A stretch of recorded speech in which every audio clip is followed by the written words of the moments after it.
بعلو نات مجلس الله معارك زي يقولوا مراحي كنقول كلنا مبزحت وانتاينا نقدر مريحنات كنقول كلنا درجة نسمع عرقينا نتعصرو مراحي حلافي كبار كل جزء بحدا بوزيشن أو بحدا صفحي نروح وصب مو زما حاضر تكال تقين خامز وعال سيو خينو زمرة وي هاجر زمرة وي كباب زمرة عينت بزحوان وسدي سولو معلت نريجن كاو فليز بلا كلنا مراحتي مخنا زري تسواي نزن مجلس معارك زي بقول مراحي معارك مالت سبز بكا شمات مالتي سلازي شمات زي بالكا خنسو مراحي بخمي غاتكم تغل ناي بحاجة تترجم مريحنات كان تايمات مخانو حجهن رينا سلازي بقندو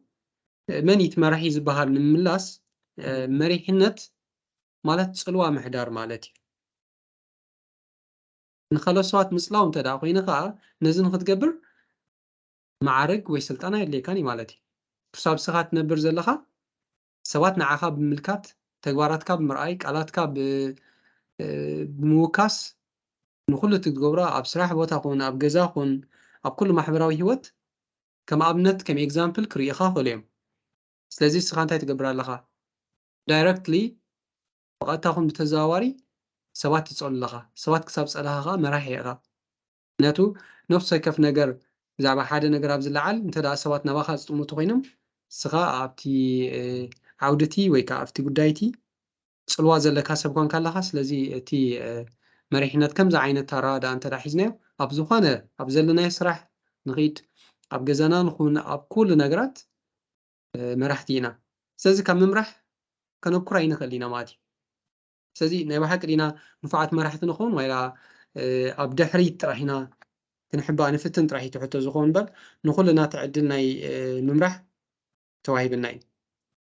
ምናልባት ደረጃ ስልጣን ደረጃ ማዕረግ ተዳ ኮይኑ ውሕዳት ሰባት ይዝዋሃብ ንሱ ከማን ኣብዚ ሎሚ ከም ንሪኦ እንታይ እዩ ብፍላይ ህርፋን ናይ ስልጣን ህርፋን ናይ ማዕርግ ናይ ስታተስ ናይ ምምራሕ ሓላፍነት ናይ ምህላው ዘለዎም ሰባት ዝሕዝዎ ቦታ ዳ እምበር ነፍሲ ወከፍ ዝኸዶ ቦታ ኣይኮነን ማለት ስለዚ ከምኡ እንተዳ ኮይኑ ብኣልታውን ክንሪኦ ንኽእል ኢና እዚ ኣብዚ ንብሎ ዘለና መሪሕነት ግን ናይ ባሓቂ ኣብነት ምዃን ማለት እዩ ኣብ ሂወት ሶ ካብ ገዛእ ርእስና ጀሚርና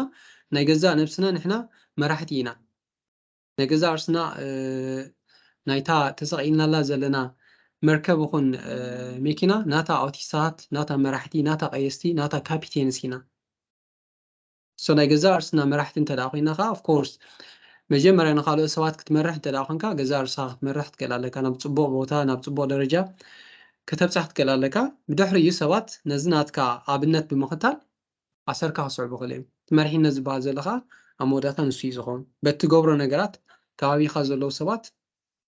ካብ መቕረብካ ጀሚሩ ክሳብ መሳርሕትካ ክሳብ ነብሲ ወከፍ ኣብ ዝኾነ ፀፍሒ ዘሎ ቦታ ዝረኽበካ ሰብ ትሕድሮ ፅልዋ እዩ ስኻ ብተግባርካ በቲ ስኻ ትኾነ በቃ በቲ ኮንካዮ ዘለኻ በቲ ክእለት ናትካ ኣብ ስራሕካ ንኣብነት ተዳ ኮይኑ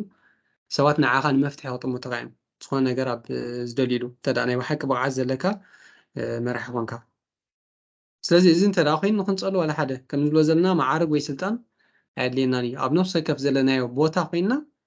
ፀለውቲ መራሕቲ ክንከውን ንኽእል ኢና እዚ ክልተ ነገር እዩ ቢግ ኒውስ ሓደ ፅቡቕ ዜና እዩ at the same time ካ ሓላፍነት ወሲድና ክንሰርሓሉ ዘለና ነገር እውን እዩ ምክንያቱ እንታይ ክሳብቲ ሓደ ቦታ ፅፍሒ ዝቡኻ እንተዳ ፅቡቕ ኮንካ መራሒ ንክትከውን ዋላ እቲ ፅፍሒ ሒዝካ እውን መራሒ ክትከውን ኣይትኽእልን ኢኻ ምክንያቱ መራሒ ምዃን ማለት ኪነቲ ፅፍሒ መሓዝ ኪነቲ ስልጣን ምህላው እዩ ዝኸይድ ናይ ባሓቂ ዲኻ ስኻ ንሰባት ከተሰጋግር ትኽእል ኣብነታዊ ቪዥን ራእይ ዘለካ ሰብ ንብዙሓት ክትመርሕ ትኽእል ዲኻ ዝብል ነገራት እዩ ዝኸውን ስለዚ እንተዳ ከምዚ ኮይኑ ከዓ ንፅቡቅ ክሳብ ዝኾነ ንሰባት ሂወቶም ንምቕያር ካብቲ ዘለዎ ደረጃ ንምልዓል ክሳብ ዝኾነ ኣብ ዝኾነ ቦታን ግዜን መራሒ ክትከውን ትኽእል ኢኻ ስለዚ ኩልና መራሕቲ ኢና ናይ ገዛእ ርእስና መራሕቲ ኢና ከም ዝበልናዮ ካብኡ ሓሊፍና ኣደ እንተዳ ኮይና ንኣብነት ናይ ደቃ መራሒት እያ ሰብኣይ ናይ ገዝኡ መራሒ እዩ ርእሲ እዩ እንተዳ ክንብል ኪኢልና ስለዚ ኣብይና እቲ ማዕረ ክንደይ እቲ ናትና ብቕዓት እቲ ናትና ካራክተር ከም ሰብኣይ ወይ ከም ሰበይቲ እቲ ንሕና ሰሪሕናዮ ዘለና ባህሪ ወይ ከዓ እቲ ጠባይ ናይ ባሓቂ መሪሕነት ዘለና ምክንያቱ እንታይ እቲ ንገዝኡ ብዝግባእ ከመሓድር ዘይክእል ዓብ ነገር ከመሓድር የተበለ እኳ ኣይከውኒ ስለዚ እቲ ዝዓበየ ከነመሓድሮ ንኽእል ገዛ ርስናን ካብኡ ሓሊፍና ከዓ ገዛና እታ ቤትና እያ ቤትና እንተዳ ብዝግባእ ከነመሓድር ንኽእል ዓይነት ሰባት ኮይና ሃገር ንኸተመሓድር ካልኦት ሰባት ንኽትመርሕ ቀሊል እዩ እዚ ከዓ ዋላ ባዕልካ ደለይካዮ ዘይኮነ ሰብ ኦልሬዲ ምስ ኮንካዮ ብፍላይ ኣብቲ ፈታኒ እዋን መፍትሒ ኣብ ዝድለየሉ ግድን ይናባኻ ዝመፅእ ንስኻ ግን ኦፍ ኮርስ ኣትሊስት ንስኻ ብቕዓት ዘለካ ናይ ብሓቂ ነቲ ነገር ዝተላበስካዮ ሰብ ዲኻ ዝብል ሕቶ ጥራሕ እዩ ክመፀካ ዘለዎ ከምዚ ንምዃን ናይ ውሽጣዊ ስራሕ ዳ እምበር ደጋዊ ነገር ስለ ዘይኮነ ኩልና ክንጓዓዞ ዘለና ናይ ህይወት ጉዕዞ እዩ ማለት እዩ ስለዚ ፅልዋ ምሕዳር ተዳ ኮይና ኣብ ዝኾነ ክፋላት ናይ ህይወት ዋላ ናሃሉ ፅልዋ ክነሕድር ንኽእል ኢና ብዛዕባ እዚ ማርቲን ሉተር ኪንግ ጁኒየር እዚ ናይ ሲቪል ራይትስ ናይ ኣሜሪካውያን ፀለምቲ መራሒ ዝነበረ ዝበሎ ዓብ ዘረባ ኣሎ ሓደ ሰብ ኢሉ ኣብ ጎደናታት ክኮስትር እንተዳ ተፀዊዑ ከምቲ ሚካኤል ኣንጀሎ ዝስእሎ ወይ ከዓ ቤትሆቨን ሙዚቃ ወይ ሼክስፒር ግጥሚ ዝፀሓፈ እዞም ሰባት እዚኦም ዝጠቐሶም ዘለ ኣብ ዓውዶም ቶም ብሉፃት ማለት እዩ ሚካኤል ኣንጀሎ እንተዳ ኢልና በዚ ስካፕቸር ዝበሃል ቅባ ኣዝዩ ብሉፅ ዝነበረ ኢጣልያዊ ቤትሆቨን ብሙዚቃ ኣዝዩ ብሉፅ ሼክስፒር ብግጥሚ ብስነ ፅሑፍ ብጣዕሚ ካብቶም ብሉፃት ስለዚ ከምኡ ገይሩ ጎደናታት ክኮስትር ኣለዎ ኢሉ ብብሉፅነት ጎደናታት ኣፀቢቑ ብምፅራይ ኩሎም እቶም ኣብ ሰማይ ምድርን ዘለዉ ደው ኢሎም ኢሉ ንዋ ሓደ ነቲ ዝተዋህቦ ዕዮ ብዝግባእ ዝዓየ ዓብ ሰብ ብምባል ከድንቕዎ እዮም ኩሎም እቶም ኣብ ሰማይን ምድርን ዘለዉ ደው ኢሎም ንዋ ሓደ ነቲ ዝተዋህቦ ዕዮ ብዝግባእ ዝዓይ ዓብ ሰብ ብምባል ከድንቕዎ እዮም ስለዚ እንታይ ማለት እዩ ዘለናዮ ደረጃ ፅፍሒ ስራሕና ገለ ዝብል ምኽኒት ከነምፅእ ብቑዕ ኣይኮነን ኣብ ሓደ ቦታ ኣብ ሓደ ፅፍሒ ኣለኻ ንዑ ብዝግባእ እዮ ብዙሕ ዋን ዝበሃላ ባህላታት ኣሎ ተዳ ኣብ ውሕቶ ኣሚንካ ኣብ ብዙሕ ክትሽየም ኢኻ ዝበሃል ነገር ኣሎ which means እንታይ ማለት እዩ ኣብታ ዘለናያ እታ ተዋሂባትና ዘላ ስራሕ ዕማም ብዝግባእ እንተዳ ተዋፂንያ በታ ዝበለፀት በቃ be the best በቃ ኣብታ ዘለኻያ እቲ ዝበለፀ ሰብ ኩን ከምዚ ንእሽተይ ዓብ ስራሕ ዝበሃል ነገር የለን ኣብ ሂወት ኮንትሪቢሽን ንስኻ ግን ማዕረኽ ንደይ ብወኒ ካብ ውሽጥኻ ብዘለካ ዓቕሚ ትሰርሖ እዩ ዘርኢ ከምዚ እንተዳ ጌርካ ዝበለፀ እዩ ምክንያቱ ንኣብነት ፅረይ እንተዳሪናዮሲ ብዙሕ እዋን ከምዚ ዘየድሊ ወይ ከዓ ኖርማል ትሕት ዝበለ ስራሕ ክመስለና ክእል እዩ ካብኡ ዝዓቢ ነገር ግን የለን ጥዕና ናይ ሰባት ፅባቐ ናይ ከተማታት ፅባቐ ናይ ገዛና ኩሉ ነገራትና ክንገብርሲ ፅሬት እዩ ዘድልየና ንኣብነት ተዳ ኮይኑ ካልእ እውን ዋላ ትሕት ዝበለ ዝብል ኣረኣድኣ በቲ ዘሎ ሓፈሻዊ ኣረኣእያ ናይ ሰባት ንሰርሕ እኳ እንተለና ኣትሊስት ኣብታ ዘለናያ ስራሕ ኣብታ ዘለናያ ፅፍሒ ዝበለፀ ሰብ ክንከውን ክንክእል ኣለና ስለዚ ብኣብነት ትጥቀስ ተዳ ኮንካ ንካልእ ነቲ ኣብ ካልእ ዘሎ ፅፍሒ ሰብ እውን ኣብነት ኢኻ ትኾን ስለዚ ነታ ዘለኻያ ቦታ ነታ ተዋሂባትካ ዘላ ብዝግባእ ትምጥን ዓይነት ሰብ ትኮን ትላለካ ተዘይኮነ እሳ ብዝግባእ ከይፅፈፍካ እንተዳ ካልእ ነገራት ተሓትት ኣላ ኮንካ ሰባት ኣይቅበሉኻን እዮም ዋላ እቲ ሕጊ ተፈጥሮውን ኣይቅበለካን ስለዚ እንታይ እዩ ኩሉ ግዜ ንዛረቦ ዘለና ካብ መጀመርያ ጀሚርና ብሉፅነት ኤክሰለንስ ዝበለፅና ምዃን ዝበለፀ ክንብል ከለና ምስ ካልእ ሰብ ኣይንወዳደር ካልእ ሰብ ምናልባት ከም ሪፈረንስ ክንርኢ ንኽእል ኢና ንኣብነት ክንጠቅስ ንኽእል ኢና ሓፈሻዊ ግን እስኻ ንስኻ ብምዃን ጥራሕ ኢኻ ዝበለፀ ክትከውን ትኽእል ካብ ገዛእ ርእሰይ ወፃኢ ካልእ ዝበለፀ ኣማኒኤል ክስራሕ ኣይክእልኒ ንዓይ ዝሰርሑኒ ኤሌመንትስ ንዓይ ዝሰርሑኒ ባህርያት ተዳ ክላወሶም ክኢለ ኣነ ክኸውን ክኢለ ጥራሕ ዝበለፅኩ ቨርዥን ወይ ከዓ ዝበለፅኩ ምስሊ ናይ ገዛእ ርእሰይ ክሰርሕ ዝኽእል ኩልና ከዓ ከምኡ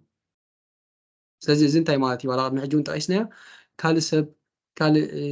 ነገር እንታይ ይገብር ኣሎ ዘይኮነ ኣነ እንታይ ይገብር ኣለኹ ብኸመይ እየ ኸ ንሂወተይ ዘቃንዮ ዘለኹ ዝብል ነገር ተዳ ኣምፂና ዕዮ ገዛና ብዝግባእ ክንዋፃ ንኽእል ኢና ምዝብ ዝተኣሰር ጆን ኤፍ ኬነዲ ኣብዚ ኣሜሪካውያን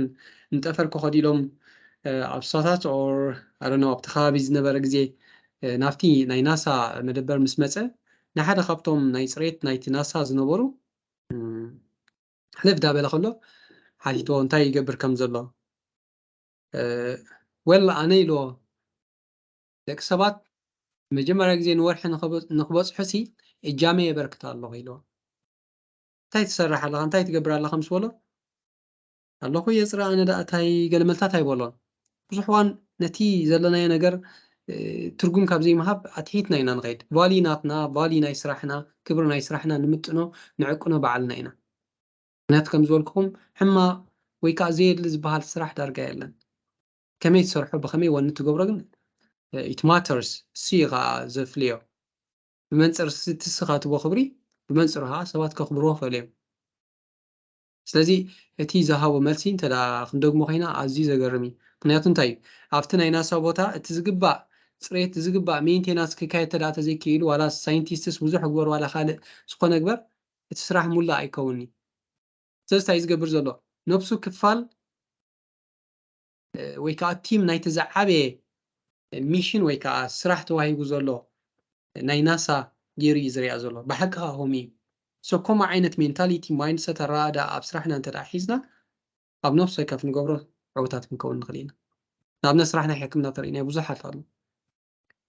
ሓኪም ኣሎ ዋላ ኣብቲ ሓኪም ካብ ደረጃታት ትፈላለ ስፔሻሊስት ኣሎ ጀነራል ዝበሃል ኣሎ ኢንተርኒስት ኣሎ በዚ ኢንተንሲቪስት ኣሎ ናይ ክሳይ ነርስ ኣሎ ተሓጋዚ ነርስ ኣሎ በት ላቦራቶሪ ኣሎ በት ናይ ፅሬት ኣሎ ሕጂ እዚ ኩሉ ተኣኪቡ እቲ ሜዲካል ስታፍ ወይ ከዓ ቲም ዝበሃል እዩ ነቲ ሕሙም እቲ ዝግባእ ኬር ክንክን ዝህብ ሓደ እንተ ደኣ ገዲሉ ክኸውን ኣይክእልኒ ስለዚ ናይቲ ሓደ ስራሕ ብመንፅር ናይቲ ሓደ ስራሕ ዓብይ ወይ ንእሽተይ ዝበሃል ነገር የና እዚ እቲ ሕብረተሰብ ዝፈጠሮ ዊዝ ታይም ዝመፅእ ኣጉላ ባህላታት ክህሉ ይኽእል እዩ ዓብይ ንእሽተይ ዝበሃል ዳርጋ ኣረኣያናይ ከምኡ ዝበሃል ነገር የለን ኣትሊስት ኣብቲ ዘለኻዮ ንስኻ እንተ ደኣ ብብልፅነት ተዓዮ ኣለኻ ፊኒሽ the job is done ትስራሕካ ዓይኻ ኣለኻ ንስኻ ብዙሕ ዋጋ እንታይ ኢና ንገብር ነቲ ዝሓዝናዮ ፅቡቅ ጌርና ዘየስለጥና ካልእ ደረጃታት እንደልሞ ብዙሕ ዋን ኣይንረኽቦን ካዳ ደለናዮ ምክንያቱ ኣብ ሂወት ዘለኻዮ ዝተመንኻዮ ጥራይ ዘይኮንካ ትረኽቦ እቲ ዝኾንካዮ ኢኻ ትረኽቦ ኢልና ዝሓለፈ ተዛሪብና ነርና ስለዚ ክንኮኖ ክክእል ኣለና ትባህርና ካራክተርናትና ክንሰርሕ ንክእል ኣለና ከምኡ ምስ ገበርና መወዳእታ እቲ ስቴፕስ ናይ ሂወት ልክዕ ከምዚ ደረጃታት ንኩሉ ዳሓቆርና ክንከይድ ንኽእል ኢና ስለዚ መሪሕነት ብዙሕ ነገራት ዘጠቃልል ንስኻ ትዝበለፀ ቨርዥን ወይ ከዓ ምስሊ ናይ ገዛ ርስኻ ምስራሕን ንካልኦት ሰባት ከዓ ብኣብነት ኣብቲ ንብዘረባ ብኣብነት ጥራይ ክትመርሕ ምኽኣልን ንዓኻ ሰብ ብምዕዛብሲ ካባኻ ብዙሕ ፅቡቅ ነገራት ምሃር ስለዚ ትፀልዩ ኢኻ ዘለኻ ባይ ዘ ወይ ኣብ ዝኾነ ቦታ ንእቶ ኣብ ዝኾነ ቦታ ናሃሉ ዳተዛረብና ኢና ንኸይድ ስራሕና ቶሚ ዌልካም ስራሕና ዳተዛረበ እዩ ዝኸይድ እንተ ንፅቡቅ እንተ ንሕማቅ ማለት እዩ ስለዚ ብፍላይ ሰባት ከዓ ልዕሊ ቃላትና ንምንታይ እዮም ዝርዩ ተግባራትና እዮም ዝርዩ ስለዚ እንተ ናይ ተግባር ሰብ ኮንካ ናይ ኣክሽን ሰብ ኮንካ ኩሉ ግዜ ፎርስ መራሒ ኢኻ ዘለኻ ኣብቲ ነገርቲ ምክንያቱ ሰባት ትፀልሉ ኣለኻ ምዚ ብዝተኣሰር ዝሓለፈውን ኣይ ቲንክ ካልእ ኢልና ነርና ንኸውን ኢና ኣብ ዓዲ እንግሊዝ ኣብ ከባቢ 1660 ገለ ዶ ኾኒ ካቴድራል ዝስራሓሉ ብዘነበረ 3 ነዳቆ ተሪሎም እቲ ሓደ ድንኢን ኢሉ እቲ ሓደ ጠጠው ኢሉ እቲ ሓደ ዳቦሉ ኤኒሃው ትስርሖም ዝሰርሑ ነይሮም ስለዚ ቅርብ ኢላ ሓደ ካብቶም ኣርክቴክት ዝነበረ ናይቲ ሽዕዋን ንሰለስቲኦም ሓቶም ነይሩ ነቲ ቀዳማይ እንታይ ትገብር ኣለኻ ኢልዎ ንኩሉ የብዕጥ ኣብ ዝበለ ሓደ ማሲ ክሰርሕ ስለ ዘለኒ ስድራይ ከኣሊ ስለ ዘለኒሰርሕ ኣለኹ ገለገለ ብሎ ወኒ ብዘይብሉ ማለት እቲ ካልኣይ እንታይ ትሰርሕ ኣለኻ ኢልዎ ማሲ እንታይ ትገብር ኣለኻ ኣብዚ ወላ ኣነ ነደቃ እየ ስለዚ መንደቕ ነደቕ ኣለኹ ኢልዎ እቲ ሳልሳይ ምስ ሓያቶ ግን ብወኒ ብኩርዓት ምክንያቱ ኣብቲ ቃላት ኣብቲ ቮይስ እውን ይንፀባረቕ ስለ ዝኾነ ኣነ ካቴድራል ቢልደር ኢልዎ በቃ ነዚ ዓብ ካቴድራል እየ ዝሰርሕ ዘሎ ስለዚ እዚ ዓብ ካቴድራል ከዓ ነቲ ልዑል እግዚኣብሄር ማሕደር ወይ ከዓ ንምእመናን ማሕደር ንኸውን ክፀሉ ብዙሕ ነገራት ዝሕሰበሉ ዘሎ ስለ ዝኾነ ኣብዚ እጃመይ ዝበርክ ዘለኹ ነዚ እየ ዝዓዩ ዘለኹ ኢልዎ ብኩርዓት ስለዚ ኩሉ ግዜ እቲ ንገብሮ ትርጉም እንተ ደኣ ክንቦ ክኢልና ንእሽተይ ዝበሃል ነገር የለን እቲ ተራጉማናትና ግን ፋለ ደሰይም ሓደ ዓይነት ስራሕ እዮም ዝሰርሑ ዘለዎም ዞም ሰባት እዚኦም ንስራሖም ዝሃብዎ ትርጉም ግን ይፈላለዩ እዩ ብመንፅር ቪዥናሪ ዝኾንና ራእይ ዘለና ዝኾንና ነገራት ናይ ምፅላው ዓብ ድርኺት ኣለና ስለዚ ካብዞም ሰለስቲኦም ፅባሕ ንጎ ኣብ ስርሑ ዝዓቢ ብዝግባእ ዝሰርሕ ተግዩ ዝሰርሕ ብሉፅነት ዘምፃእና እቲ ሳልሳይ እዩ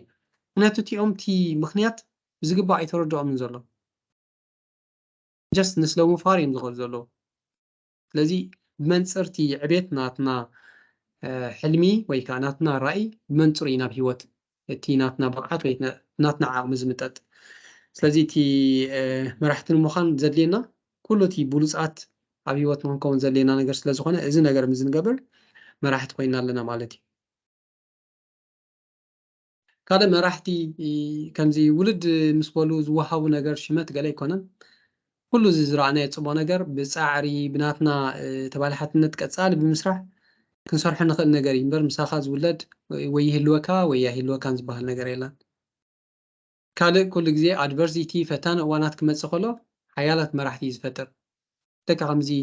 ሓያል ዝኾነ ባሕረኛስ ኣብ ምንታይ ይፍጠር እዩ ዝበሃል ኣብ ብርቱዕ ማዕበላት ፍጠር ወይ ከዓ ኩሉ ከምዚ ጅግና ኣብ ግዜ ሽግር ወይ ከዓ ኣብ ግዜ ሓያል ፈታኒ እዋን እዩ ዝፍጠር ከም ዝበሃል ምክንያቱ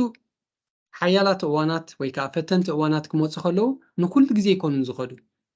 ተወዳእቲ እዮም ብዛዕባ እዚ ሓደ መፅሓፍ ተፃሒፉ ነይሩ ታፍ ፒፕል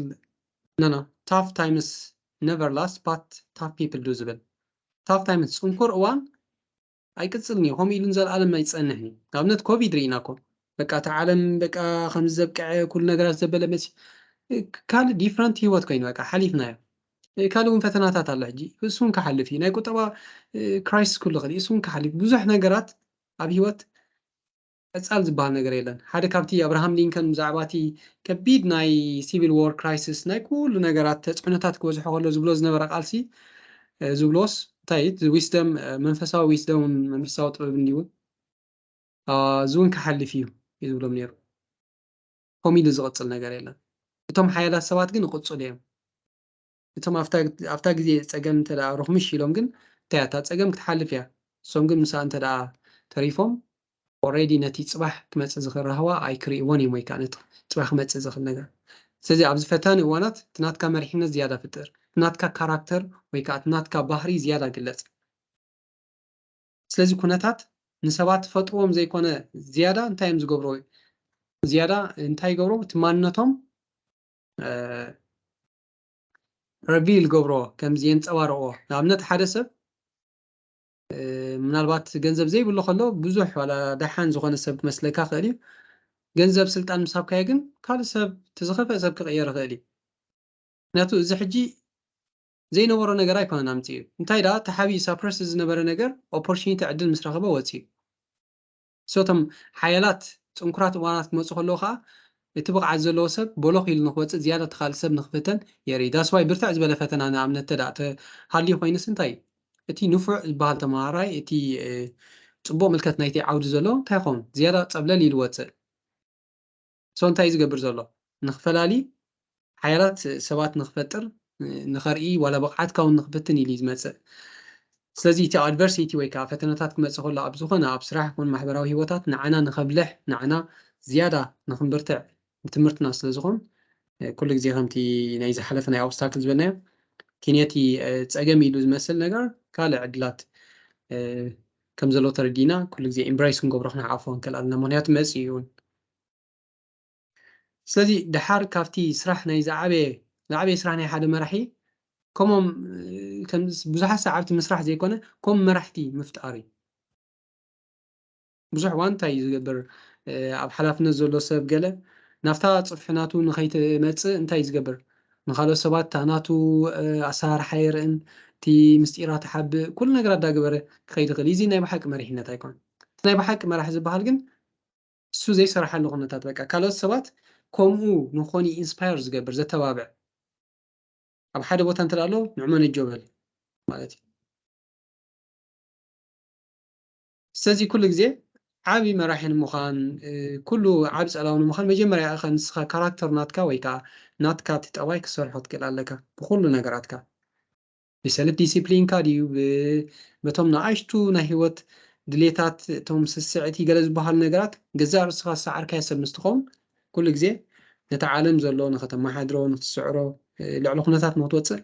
ሽግር የብልካን ስለዚ መጀመርያ ገዛእ ርእስኻ ኢኻ ክስዕር ዘለካ ብፍላይ ኣብዚ ሕጂ እዋን እዘን ዓበይቲ ትካላት ክዕወታሉ ዝኽእላ መገዲ ምስ ዘሎ ኩነታት እንታይ ነፍሲ ወከፍ ኣባላትን በቃ ናይታ ዘለዋ ነፍሲ ወከፍ ቦታ ፅፍሒ ሲኦ ወይ ከዓ መራሒ ምዃን ብምርኣይ ቀፃሊ ዓቕሙ ምዕባል እምበር በቃ ልክዕ ከምዚ ናይ ቅድም ዝነበረ ሄራርኪካል ካብ ላዕሊ ሓላፍነት ወይ ከዓ መምርሒ ተዋሂቡ ናብ ታሕቲ ዝኸይድ ነገር ተደኣ ኮይኑ ንዕብየት ናይ ብዙሓት ዓበይቲ ዝበሃላ ዝነበራ ሓሲቦን ተደኣ ተሰራርሐን ክቕይራ ተዘይክኢለን ስለዚ ነፍሲ ወከፍ ኣብቲ ዘሎ መራሒ ምዃኑ እንተደኣ ክተርእዮ ክኢልካ ሓላፍነት ሂብካዮ ንክሰርሕ ታቢዕካዮ ግን እንታይ ዝኸውን ዘሎ እቲ ትካል ብዓብዩ ናብ ዝደረኸ ደረጃ ክበፅሕ ይኽእል እዩ ምክንያቱ ዋንነት ዝስምዖ ሰብ ናፅነት ትወለካ ንክሰርሕ ብመንፅሩ ከዓ ዓብ ነገር ከበርክት ትኽእል እዩ ስለዚ ከምዚ ዓይነት ናይ ኣሰራርሓ ለውጢ ኣብ ብዙሓት ትካላት ንኽተኣተውቲ ቀፃሊ ዘሎ ብፍላይ እዞም ዓበይቲ ናይቲ ዓውዲ ክኢላታት ዝብልዎ እዩ ኢንፋክተን ኣዝየን በቲ ኩሉ ነገራት ዝዓብያ ዘለዋ ቅልጡፍ ለውጢ ዘሪኣ ዓበይቲ ካምፓኒታት ከዓ ነዚ ኣሰራርሓ ዝኽተላ እንዳስዋይ ቀፃሊ ኣብ ገዛእ ስታፍ ናተን ወይ ከዓ ገዛእ ሰራሕተኛታትን ኣብ ምዕባል ዓቕሙ ብዙሕ ወፍታት ዝገብራ ስለዚ ናይ ሓደ ንፉዕ መራሒ ዝበሃል ዘቕሞ ባህርያት እንታይ እዮም what makes a good leader ስለዚ ኣብዚ ብዙሕ ጨንፈር ሳማር ኣለና ዓሞ ኣቢልና ክንርኢና ንገለ ካብኦም ሓፈሻዊ ግን ተዳሪእና ኣብዚ ኢንተግሪቲ ዘለዎ ኢንተግሪቲ ክንብል ከለና ኩሉ ግዜ ንቃሉ ዝእመን ሰብ ክኸውን ክኽእል ኣለዎ መራሒ እንተደኣ ኮይኑ ሓደ ነገር እንተደኣ ኢልዎ ዝገብሮ ዓይነት ናይ ተግባር ሰብ እንተደኣ ኮይኑ ዝብሎን ዝገብሮ እንተደኣ ዝሳነ ኮይኑ እዚ ናይ ብሓቂ መራሒ እዩ ዝኸውን እንተዘይኮነ ዝብሎ ካልእ እንተደኣ ዝገብሮ ካልእ ወይ ከዓ ባዕሉ ዘፍርሶ ኮይኑ ግን ዓብ ሃጓፊ ካልኦት ሰባት ነቲ ኣብነት ናቱ ንኽተሉ ኣይገብሮምን እዩ ካልእ ክሊር ጎልስ በቃ ራእይ ዘለዎ ንፅርነት ዘለዎ ክኸውን ክኽእል ኣለዎ ብኣብነት ብፅቡቅ ኣብነት ክመርሕ ክኽእል ኣለዎ ጉድ ኤግዛምፕል ክኸውን ክኽእል ኣለዎ እንታይ ዝበሃል ኣሎ ሊደርስ ኢት ላስት መራሕቲ መወዳእታ ድሕሪ ኩሎም እዮም እንታይ ዝገብሩ ዝበልዑ እንታይ ማለት እዩ ንካልኦት ቀዳምነታት ህቡ ማለት እዩ ገዛእ ርእሶም መሊኾም ዝኸዱ እዮም ናይ ብሓቂ መራሕቲ ምናልባት ብዛዕባ ናይ እዚ ሰውራ ናይ ኤርትራ ክዝረብ ከሎ ካብቲ ብዙሕ ክዓውቶ ዝኸኣለ ዝበሃል ወይ ዋላ እውን ሜቢ ብገለ ነገራት ትሪኦ እንታይ እዮም ከምዚ ዓይነት ኣብቲ ውሽጢ ነብሶም ሳክሪፋይስ ዝገበሩ ነብሶም መስዋዕቲ ዝገበሩ መራሕቲ ከም ዝነበሩ እዩ ዘርእየካ ብሓቂ ከዓ ንሱ ምክንያቱ እንታይ እዩ ቅድሚኻ እንተደኣ ዝሓልፍ ኣሎ ኮይኑ ኣብ ዝኾነ ነገር ቀዳምነታት ዝበካ እንተደኣ ኣሎ ኮይኑ እንታይ ካ ትገብር ስኻ ነቲ ዝኸዶ መገዲ ናይ ብሓቂ ኣምነሉ እዩ ስለትብል በቃ ንዘረባት ንቃላት ይኮንካ ትሰምዕ ንተግባራት ኢኻ ትርኢ ስለዚ ተግባራት ንዓኻ የእምነካ ኣሎ ሰብ መንፅር ዝኣመኖ ከዓ ንዓኻ ነቲ ናትካ ፌዝ ነቲ ናትካ እምነት ስለ ዝውስኸሉ ናይ ብሓቂ ኢኻ ነቲ መገዲ ትኸዶ ኣብ ኩልኹም እዩ ዋላ መንፈሳዊ ኮኑ ዋላ ኣብ ናይ ስራሕ ዓለም ከምኡ ናይ ብሓቂ ድዩ ነቲ ዝደልዮ ነገር ፈሊጡ ዝኸይድ ሰብ እዚ ምዃኑ ቃላቱ ዝእመን ናይ ብሓቂ ዝገብሮ ሰው ከምኡ እንተኮይኑ ንክስዕቦ ቀሊል እዩ ከምኡ እንተዘይኮይኑ ግን ዋላ ሽሕ ግዜ እንተደኣ ተነጊርካ ተሰቢርካ ዋላ ነገራት ንክትቅይር ኤቲክስ ተማሂርካ ኣይትቕይርን ኢኻ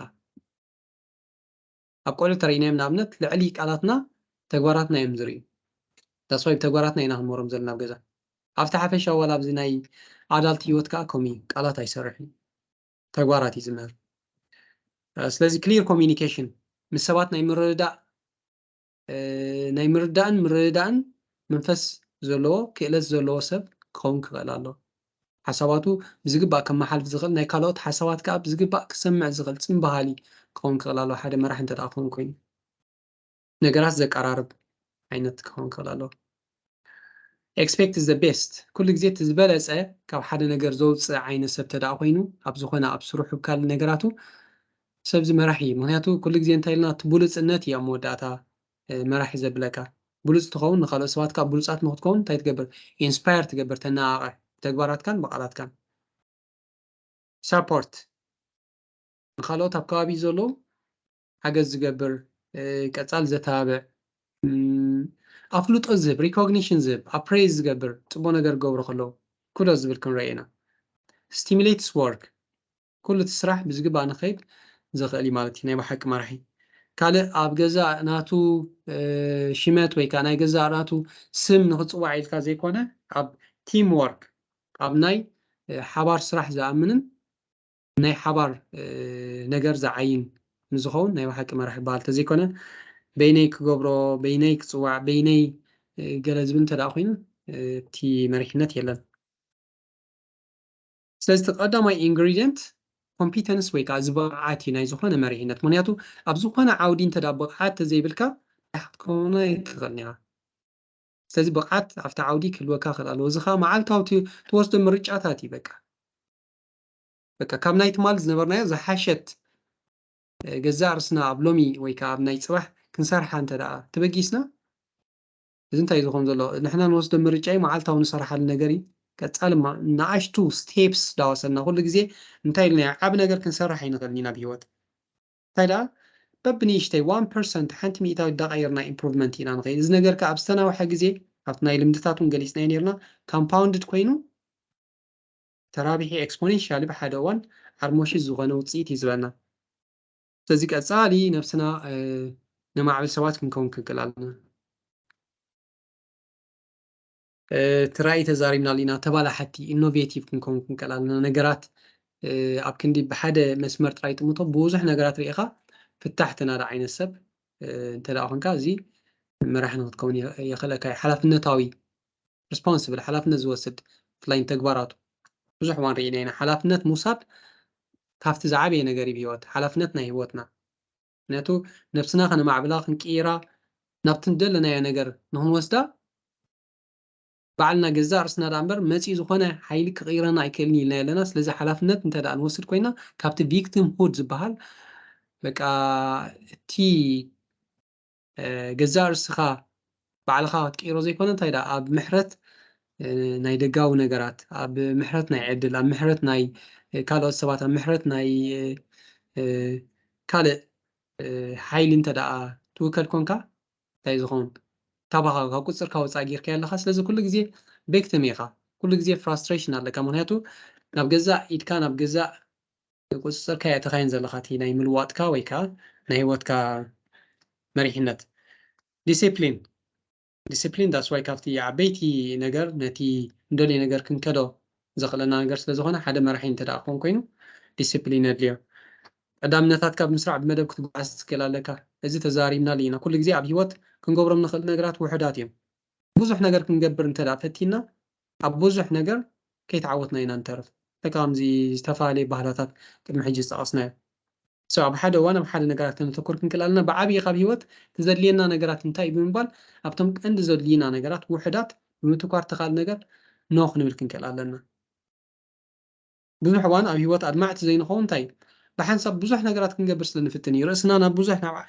ናብ ሽሕ ነገራት ምቀል ሓሳባትና ከምኡ ተግባራትና ከምኡ ኣብ መወዳእታ ሽዑ ሚዲየከር ኣብ ኩሉ ነገር ባለ ሓደ ትገብሮ ነገር ብሉፅነት ኣይመፅእ ማስተሪ ዝበሃል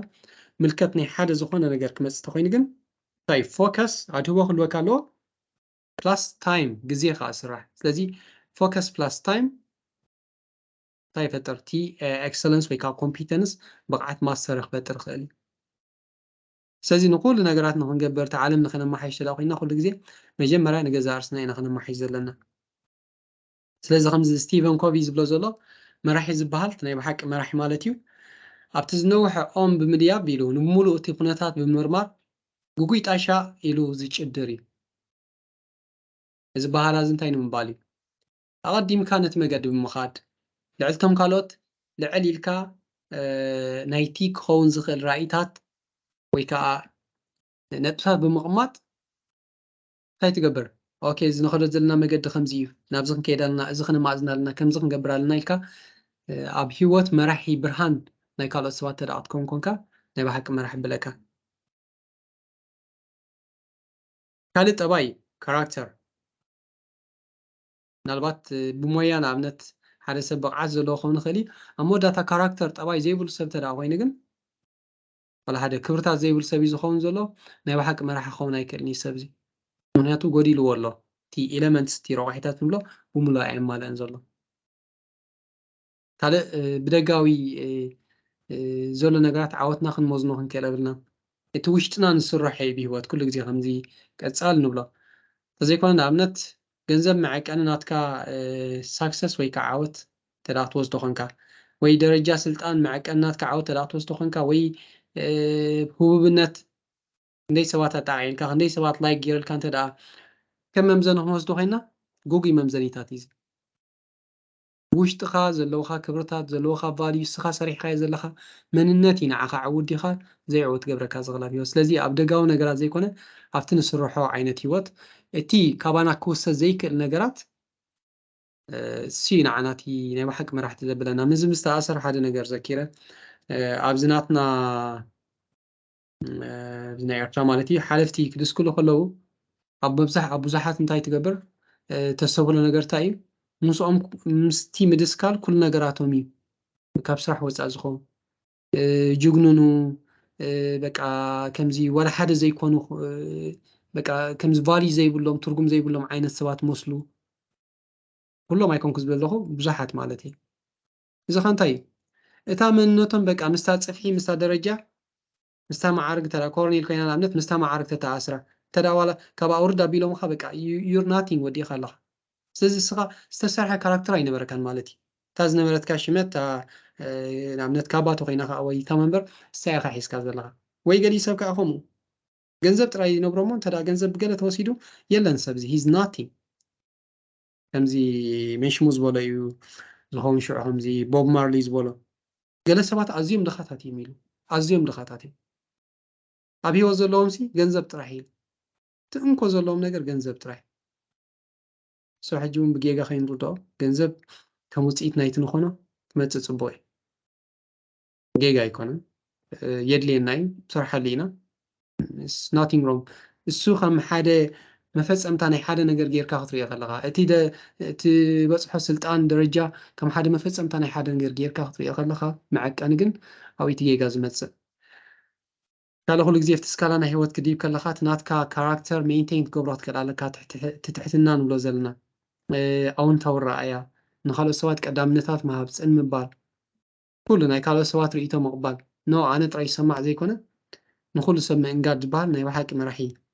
ዘብሎ እዩ ድሓር እቶም ናይ ባሓቂ መራሕቲ ምቑላት ሓለይቲ እዮም እሙናት እዮም ንቓላቶም ሓቀኛታት እዮም ሓቀኛ ምዃን ካብቲ ቀንዲ ባህሪ ናይ ሓደ መራሒ ንቓሉ እሙን ምዃን ኦተንቲክ ምዃን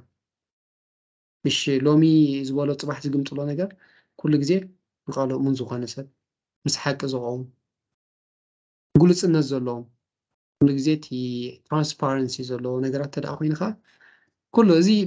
ብናይ ዓበይቲ መራሕቲ ገለ ምልታት ኣይንውሰዱ ኣብ ሂወትና ነምፃዮ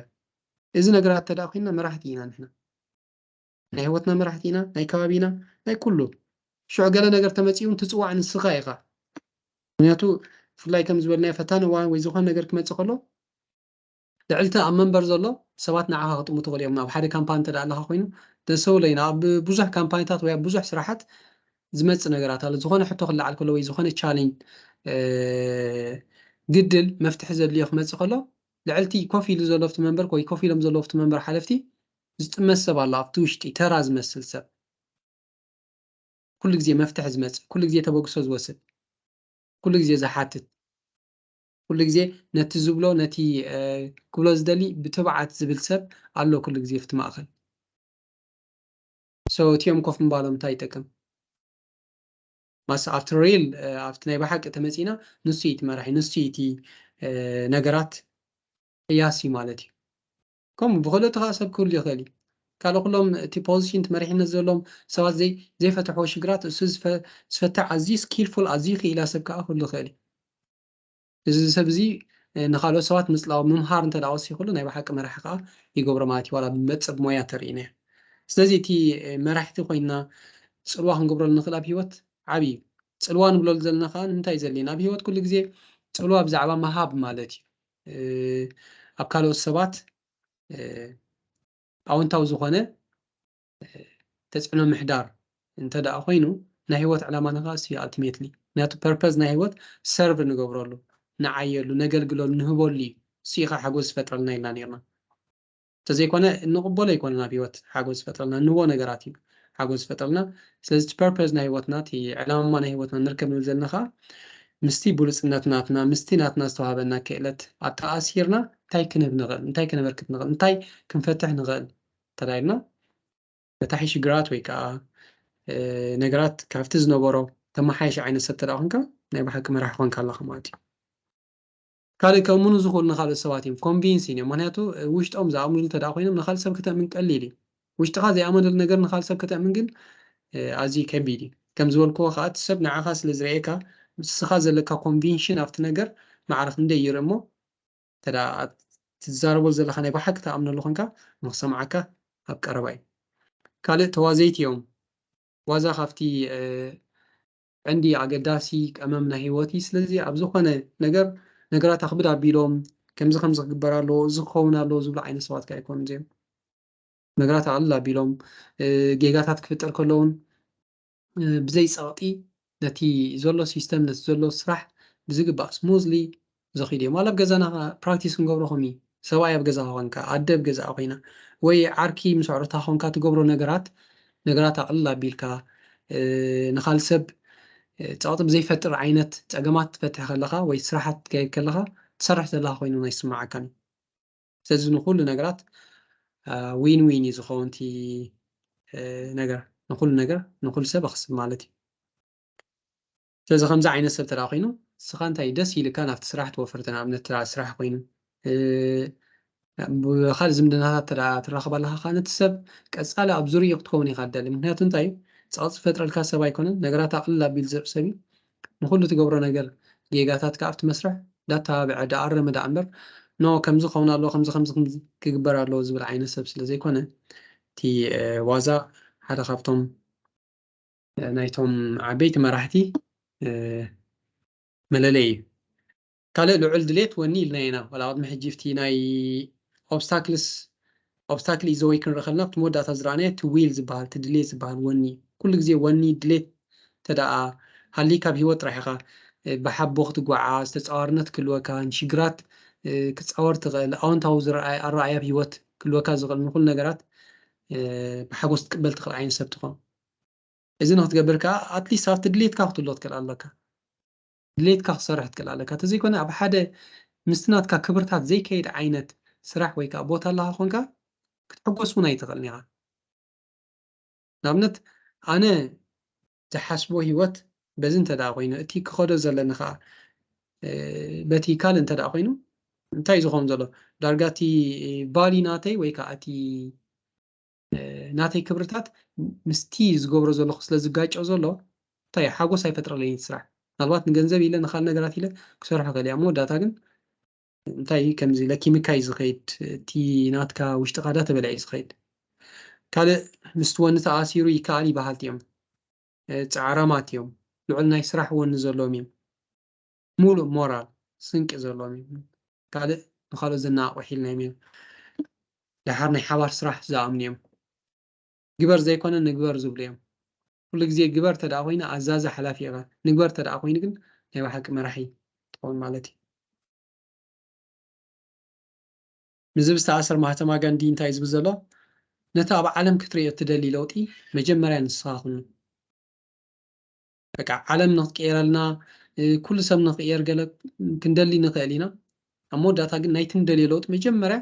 ንሕና ኢና ቀዳሞት ኣብነት ክንከውን ዘለና ንሕና ብምቕያርና ምናልባት ንዓና ርዩ ብዙሕ ሰብ ክቕየር ይኽእል እዩ ምዝብ ዝተኣሰር ምሕጂ ጠቂስና ነርና ፅቡቅ ተዘይኮይኑ ግን ዓባይ ትምህርቲ ተኾነና ኣብ ዌስትሚንስተር ኣበይ ኣብ 1100 ዓመተ ምህረት ዝተፃሓፈ ኣብ ሓደ መቃብር ነይሩ ናይ ሓደ ሞኖኮስ እዚ ሞኖኮስ እዚ ዓለም ናይ ምቕያር ሕልሚ እዩ ነይርዎ ስለዚ ዓለም ናይ ምቕያር ሕልሚ ነይርዎ በቃ ብወኒ ብሓያል ትግሃት ነዚ ዓለም ክቕይር ኢሉ ብዙሕ ፅዒሩ ኣብ መወዳእታ ግን ዳርጋ ትርፉ ድኻም ኮይኑ ረኺቦ በቃ ኣይኮነሉን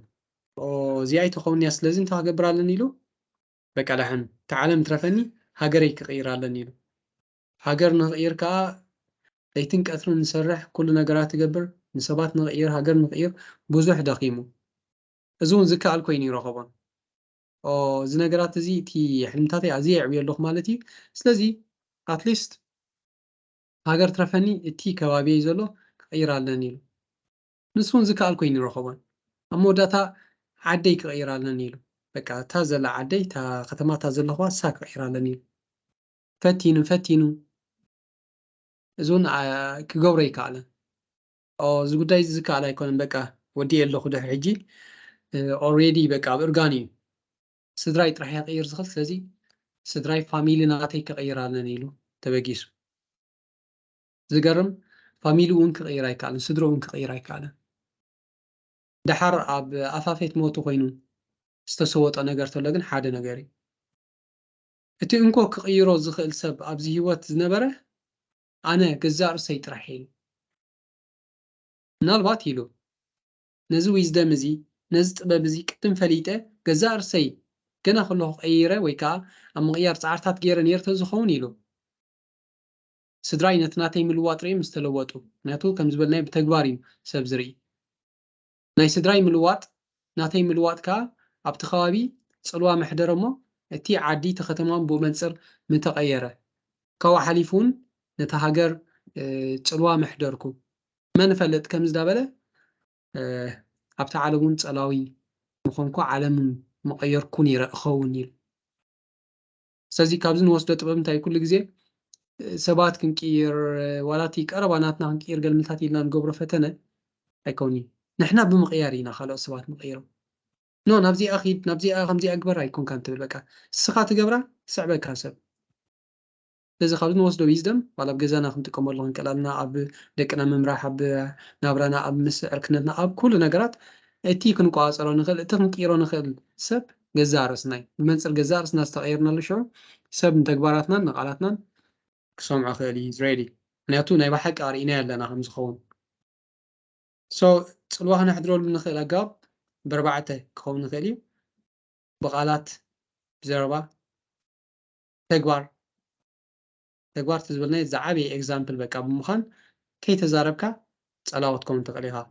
ኣረኣያታት ናትካ ኣብ ሂወትካ ዘለካ ፖዚቲቭ ኣረኣያ ወይ ከዓ ኣወንታዊት ዝኾነ ኣተሓሳስባ እንተ ደኣ ኣለካ ኣብ ነገራት ብኩሉ ነገር እንታይ ኢኻ ትገብሮ ነፍሲ ወከፍ ሰብ ምሳኻ ኣብ ዝጋጨወሉ ወይ ከዓ ምሳኻ ኣብ ዝራኸበሉ ስንቂ ሒዙ እዩ ዝኸይድ ኣታቢዕካዮ ሞቲቬት ጌርካዮ ንክቕየር ንክልወጥ እዩ ዝኸይድ ስለዚ በዚ ነገራት እውን መራሒ ክትከውን ትኽእል ኢኻ ብምምሃር ሓደ ክእለት ናይ ሓደ ነገር ኣለካ ሜንተር ትኸውን ነቲ ከባቢኻ ዘሎ ሰብ ትምህር ንብዙሓት ነቶም መሳርሕትካ ትምህር ስለዚ ከምዚ ምግባርካ ኣብቲ ስራሕ እንታይ ኮንካ ኣለኻ ፀላዊ ሰብ ኮንካ ኣለኻ ኣብቲ ገዛኻ ፀላዊ ሰብ ኮንካ ኣለኻ ኣብቶም ኣዕሩኽትካ ፀላዊ ሰብ ኮንካ ኣለኻ ትጥመት ሰብ ኮንካ ኣለኻ እዚ ኸ ንክትጥመት ትገብሮ ዘይኮነ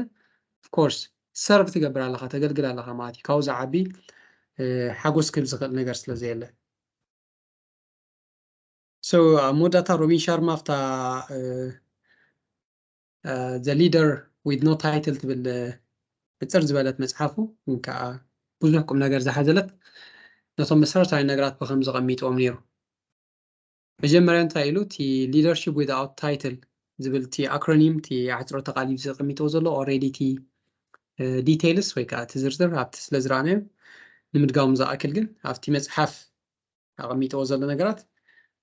እዚአን እየን እቲ ካልእ ክንብሎ ፀኒሕና ሓፈሻዊ ብኩሉ ነገራት ካብ ብዙሕ ዝተዋፀእ ክኸውን ከሎ እቲ ቁም ነገር ናይታ መፅሓፍ ግን ዳርጋ ኣብዚ ተጠቃሊሉ ክንረኽቦ ንኽእል ኢና ዳርጋ ምድጋሚ እዩ ዝኸውን ስለዚ ሊደርሺፕ ዊዝኣውት ታይትል በቃ ንክትመርሕ ሓላፍነት ስልጣን ማዓርግ ኣየድልየካን ስለዚ ሲሪየስሊ ኤክሰፕሽናል ወርክ ዝብል ከዓ ኣቐሚጡ ኣሎ ኣብዚ ሲሪየስሊ ኤክሰፕሽናል ወርክ ማለት ብሉፅ ስራሕ በቃ ብቕዓት እንተዳ ኮምፒተንስ ኣብ ሓደ ነገር ኣለካ ኮይኑ ግድን ኢኻ ናይቲ ነገር ትመራሒ ትኸውን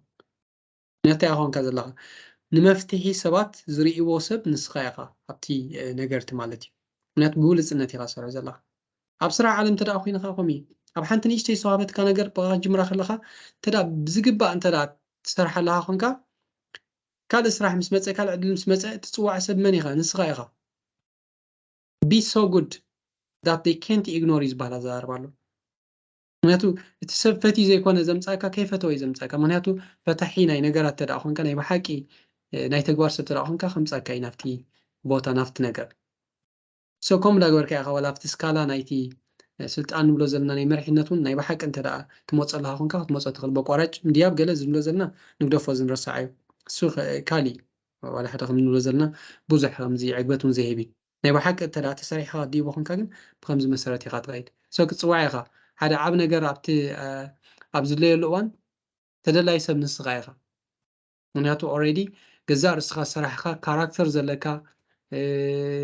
تي زلكا تباي زلكا مخابق عز زلكا عين سبيخا نخلو سوات كا تبع عين السبت تداخنكا نفسخا توفي تزني وحك مرحي وفوي تبهال مالتي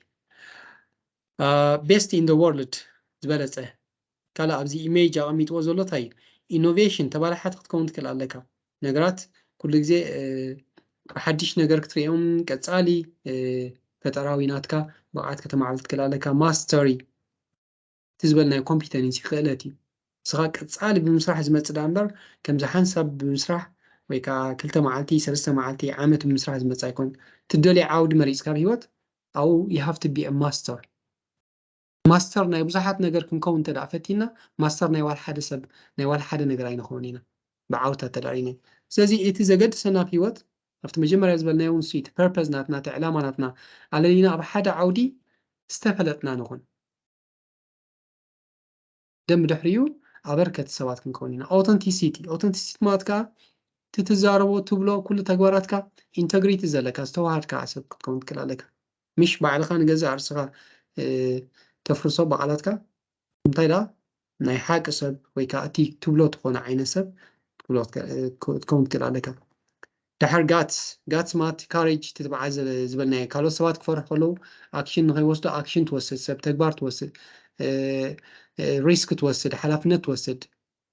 سبعين التلاخنك مراح تكوني هرمونياتو مراحي هذا خافتي نات ملالين تايب كالو سوات أبزد حرحرلو بين وصيلو توقسوز وسدي سو كيف توي تغال سب صعوبة مهنياتو قداماي أبنت نايت نجرتي كوين لهم تدعوين خان مسواتي بدلوك عينت كوين لو مسوات نلكلنا نخفتن بعدين كوين لماتي ethics تسنى مقوار زبلنا كل تناتكا كاركتر كسرح خلالو تزي كونه بحدا عودي بولس كون كان تدع سخا كاركتر زي بالكا تي بحرناتكا زي تانس عين سب كونكا ولن نتولن كالي you have to see clearly نشورنات كل وكا خلالو health is wealth زي قداسي تياب زعبات عنا زارب الله حدا نيبا حق مرحي أبي هو تعود زخون سب معريت عنوز كهات السبي منياتو بخل نجارات كات تعي نتكون نخسره بزح نجارات نتعي productive نتكون أفراي نتكون تعي مخاند ليكاي سيز قدامي هابتي تعناي بزح وان كل نجارات هاليوم تعنهم متفرس سوات كتر خلها انتاي كمزي ناي priority ناي قدامنتات أجمع قاتي مو مالو بمساز يوم neglect كيرو مالو أتي قدامنت كوزو خلا أبيوت قدامنت هيبون بواقات عنهم بزح نجارات صريحهم كون كلهم نبل مالتي ين it's not too late نتخت قبر زلكا نخت قبر كل جزء كمزي محجي قبر كون مو حجو قبر بلين زبلا بلنا تدا بخمس عين زي نخيد كوين نخا نابزخ متصن كلامنا تي priority نهيوتنا تعننا نخول نجاراتنا منياتو أما قبانا نتعنا زلينا منيات مسارتنا تناي فانكشن كنقبر تداوينا في عالم كنا عين تداوينا زكول نوزلنا نجارات تداوين قبل كوينا مجمرة عيات كنكون كنكلالنا منيات حدا ماشين تتقبع سراح حلقة تداوينس كل تي زلية كنكن تقبر الله تكلالك كمالتي the same كذا كاتنا هم تدارينه نبى حق أنت دا سراح لنا نويح كخيدنا أنت داوينه نكنا خنو كنسمعه أفتي كعرفون زلوا جزء كان أعرف أفتي أما جاكبانا أفتي لايف ستايل ناتنا بشوي هيلدي كونا لو كونشس نقعد ناتنا بتاعنا كبر كغلالو inspiration matters كل جزء نعنا زنا إحنا نجر كنوصل كنكلالنا كمتي تمالي مس جون أسكال نزاربو نيرنا نحدا ما عالتي كوني كل جزء تزنا أحد كنجرات كتصالي خا سمعوا تصالي كفالنا هي وقت قبرات كلالك تزي كون نو حدا ما عالتي زنجرات سمعي وحدا ما عالتي صغيري إمه بدحري أخيلو بهالنجرين مزب تأثر جنت مالون زي تأصنع حنتي تباتي نتبلا law of diminishing intents بهالله سخان تايو تي ኢንስፓይሬሽን ወይ ከዓ እቲ ምንቕቓሕ ምስ መፀካ ሽዑ ናብ ኣክሽን ክትከይድ ትክእል ኣለካ ሽዑ ኣክሽን ክትወስድ ትክእል ኣለካ ብመንፅር ብዙሕ ግዜ ዝሃብካዮ ዝደንጎኻ ንክትውስን እቲ ሞቲቬሽን እቲ ዝነበረ ምብርባር እንታይ ይገብር ዳሞተ እዩ ዝኸይድ ስለዚ እታ ምንቕቓሕ ምስ መፀትና ገለ ነገር ንክንገብር ሽዑ ዊ ሃቭ ቱ ኣክት ኣብኣ ኣክት ክንገብር ክንክእል ኣለና እዛ ነገር እዚኣ እንዳሰማዕና ከለና ገለ ነገር ሓሳባት መፂና ኣሎ ለስ ኣክት ኦን ኢት ተዘይኮነ ብመንፅር ግዜ ዝወሰድና ኣብቲ ሓሳባት እንታይ ዝገብር ካልእ ሓሳባት ዳመፀ ተፃሪ እንተታት ዳመፁ ስለ ዝኾኑ ሕጂ ተዘይጌርካዮ ፀኒሕካ ክትገብሮ ይትኽእልኒ ኢኻ ካልእ ኒግሌክት ኖት ዩር ፋሚሊ ይብል ኣሎ ኣገዳሲ ፖይንት እዩ ኩሉ ግዜ ኣብቲ ጉያ ናይ ዓወት እቲ ኣገዳሲ ዝበሃል ክፋል ናይ ሕብረተሰብካ እቲ ናይ ሂወትካ እቲ ስድራኻ ፋሚሊ ናትካ ክትርሳዕ የብልካ እኩል ግዜ እኩል ክንክን ብኩል ነገራት ትወሪኻ ምክንያቱ ኣብቲ ደረጃ ናይ ዓወት በይንኻ ዊጢልካ ወፂኻ እንተደኣ ብኩሉ ዛገደፍካ ከይድካ ትርጉም ኣይክህልዎን እዩ ስለዚ ኒግሌክት ክትገብር የብልካን ኢሊቬት ዩር ላይፍ ስታይል ኩሉ ግዜ እቲ ላይፍ ስታይል ዘለካ ናይ ምፅላው ናይ መሃብ ሂወት ዓይነት ስለ ዝኾነ ኩሉ ግዜ እቲ ሂወትካ ናይ ኢንስፓይሬሽን ፀላው ናይ ምዃን ብኩሉ ነገራት ንካልኦት ዘተባብዕ ዓይነት ሂወት ክኸውን ኣሎ ስለዚ ናይ ሓደ መዓልቲ ተግባር ዘይኮነ እዚ ላይፍ ስታይል እዩ በቃ ናይ ኣነባብራኻ ስታይል ወይ ከዓ ዓይነት እዩ ካልእ ብዛዕባ ሪሌሽንሽፕ ብዛዕባ ዝምድናታት ኣዝዩ ይዛረብ ኣብ ቢዝነስ ይኹን ኣብ ሂወትና ማሕበራዊ ሂወትና ይኹን ኣብ ኩሉ ነገራትና ሂወት ዝምድና እዩ ብመንፅር ፅቡቅ ዝምድናታት ምስ ሰባት ዝፈጠርካዮ ናብ ሓቂ መራሒ ዘብለካ እሱ እዩ ምክንያቱ ቢዝነስ ትገብር ተደኣ ኮንካ ምስቶም ፅቡቅ ምርድዳእ ፅቡቅ ዝምድና ዘለካ ሰባት ኢኻ ከምኡ ትገብር ኣብ ማሕበራዊ ሂወት ከምኡ ስለዚ ከምዚ ንክትገብር ቀዳማይ ትገብሮ ዘለካ ከዓ you have to be value giving helpful value ትህብ ሰብ ገለ ኣበርክቶ ትገብር ሰብ ኣብ ሂወት ናይ ካልኦት ሰባት ክትከውን ትክእል ኣለካ ኣብ ገዛኻ ስድራኻኹን ኣብ ዕርክነት ይኹን ኣብ ስራሕ ይኹን ኣብ ኩሉ ነገራት ንካልኦት ሰባት ንክርድኡካ ቅድሚ ምሕታትካ ንስኻ ክትርድኦም ትክእል ኣለካ ስለዚ ኣንደርስታንዲንግ ክመፅእ ኣሎ ነብሱ ወከፍ ኮሚኒኬት ትገብር ከለካ ንስለ ኮሚኒኬሽን ንስለ ምዝራብ ዘይኮነ እንታይ ዳ ንክትርዳእ ኢልካ ትገብር ትክእል ኣለካ ፅን ባህሊ ክትከውን ትክእል ኣለካ you have to mingle ክትሕወስ ትክእል ኣለካ ምስ ሰብ ኣብ ኩሉ ነገራቱ ኣሚዝ ዝበልናዮ እቲ ተዋዛይ ምዃን ትነርቸር ምክንኻን ዝኩሉ ነገራት ክፋል ናይቲ ሊደርሽፕ ወይ ከዓ መሪሕነት ንብሎ ዘለና እዩ ካልእ ስፒክ ዊት ካንደር ኩሉ ግዜ ሓቂ ተዛረብ ሰባት ከይብሉኒ ገልመልታት ኢልካ እቲ ናትካ ሓቅታት ተኣምነሉ ነገር ኮምፕሮማይዝ ትገብር ከም ዘይብልካ እዩ ዝዛረብ ኣብኻ ምክንያቱ መንፅር ነገራት ንስለ ካልእ ኢልካ ወይ ኣብ ቅድሚ ካልኦት ሰባት ብኸመይ ይረአ ኢልካ ዝገደፍካዮም እቲ ናትካ መንነት ዳርሳዕካ ኢኻ ትኸይድ ሰብ ኩሉ ግዜ ኣብ ሓቂ ጠጠው ክትብል ትክእል ኣለካ ንካልእ ሰብ ብዘይሓሲ ማለት እዩ ደን ነቲ ናትካ ኣቕዋም ርኢ ከዓ ሰብ ነቲ ናትካ ስታንድ ርእዩ ካብኻ ብዙሕ ክመሃር ይኽእል እዩ ፕራዮሪታይዝ ቀዳምነታት እቲ ኣድቨርሲቲ ዝበልናዮ ከምኡ ድሓር ነገራት ክመፁ ከለዉ ሪስፖንድ ዲኻ ትገብር ከመይ ዓይነት ግብረ መልሲ ክህብ እየ ዲኻ ትብል ወይስ ቀልጢፍካ ኢኻ ሪኣክት ትገብር ሪኣክት ማለት በቃ ከይሓሰብካ እቲ ስምዒታትካ ብዝመርሓካ ነገር ዘይከውን ውሳነታት ትወስድ ከለካ እዩ እዚ ኦልሬዲ ርኢናዮ ናብቲ ኦብስታክል ኢዝ ደ ዌይ ክንብል ከለና ነገራት ግቡእ ቦትኦም ሂብና ፐርሲቭ ጌርና ብድሕሪኡ እቲ ዘድላ ኣክሽን ሕጂ ወሲድና መወዳእታ ከዓ እቲ ዊል ዝበሃል ማዕቢልና ክንከይድ ከም ዘለና ርኢናዮ ነርና ስለዚ ካብ ስምዒት ወፂኻ ነቲ ኩነታት ብዝምጥን እንታይ መፍትሒ ክህሉ ይኽእል ክትብል ትክእል ኣለካ ኣብ ክንዲ ነገራት ምፅእ ምስ በሉ ስንብድ ኢልካ ዘይከውን ነገራት ትገብር ድሓር ኩዶስ ፎር ኤቭሪዋን ማለት ከዓ you have to affirm others ካልኦት ሰባት ፅቡቅ ክገብሩ ከለዉ ዌል ዳን ፅቡቅ ጌርካ ከምዚ ክትብል ትክእል ኣለካ ኣብ ዝኾነ ኩሉ ኣብ ዝምድናናኹን ኣብ ፋሚሊ ስድራናኹን ኣብ ምሕዝነትናኹን ኣብ ስራሕና ይኹን ኩሉ ግዜ ንካልኦት ሰባት ፅቡቅ ኣብ ዝገብርሉ ኣፈርም ንገብር ጉድ ጆብ ካታምሳ ኣብ ትህብ ተደኣ ኮንካ ኩሉ ግዜ እቲ ፅቡቅ ዝበሃል ነገር ንክራባሕ እንታይ ኢኻ ትገብር ዘለካ ዕድል ኢኻ ትፈጥር ዘለካ ባይታ ትፈጥር ኣለካ ሶ ከምዚ ዓይነት ገለ ካብቲ ኣገደስቲ ካራክተርስ ወይ ከዓ ኣሕላገት ናይቶም ናይ ባሓቂ ብሉፃት መራሕቲ ዝበሃል እዩ ስለዚ ሊደርሽፕ እንታይ ብለና ኣሎ መወዳእታ ብዚ about seeing the best in people ኣብ መወዳእታ እቲ ሊደርሽፕ ትፅልዋ ንብሎ ዘለና መሪሕነት ኩሉ ግዜ ካልኦት ሰባት ብሉፅነት ከም ዘለዎም እሞ ዋላ ንሶም ኣይረኣይዎ ንስኻ ነቲ ብሉፅነት ትርኢ ኢኻ ዝበለፁ ቨርዥን ናይ ገዛእ ርእሶም ወይ ከዓ ዝበለፁ ሰባት ክኾንዎ ዘለዉ ንኾኑ ምትብባዕ እዩ ምክንያቱ እንታይ ኣብ ውሽጦም እቲ ብቕዓት ኣሎ እቲ ፖቴንሻል ኣሎ ጀስት መገዲ ጥራሕ ኢኻ ትሪኦም ዘለካ ቀፃልካ ኢንስፓየር ክገብሮም ትክእል ኣለካ ስለዚ ናይ ብሓቂ ኢንስፓየር ዝገብር ወይ ከዓ ንሰባት ዘተባብዕ ናይ ብሓቂ